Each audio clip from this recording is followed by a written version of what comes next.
బెలూచిస్తాన్ని ఒక దేశంగా విభజించాలి అని ఎప్పటి నుంచో ఒక ఉద్యమం నడుస్తుంది.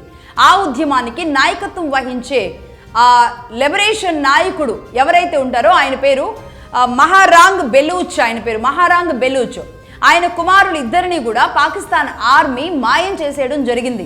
దాంతో ఆ నాయకుడి కుమార్తెలు యాజా బెలూచ్, సమ్మీ డీన్ బెలూచ్ వీళ్ళిద్దరూ కూడా న్యాయ పోరాటం చేస్తున్నారు.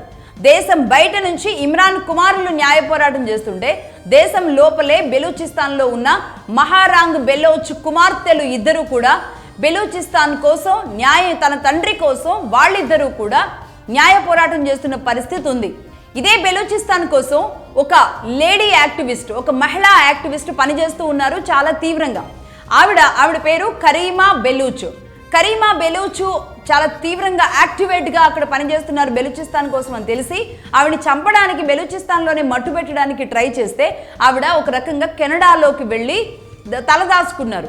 అక్కడ కూడా వదలకుండా కెనడాలో ఉన్న ఆవిడని కూడా అక్కడ మట్టు పెట్టారు. అయితే ఈ విషయాన్ని, ఈ వార్తని ఏది కూడా బయటికి రానియకుండా గోప్యంగా ఉంచేశారు.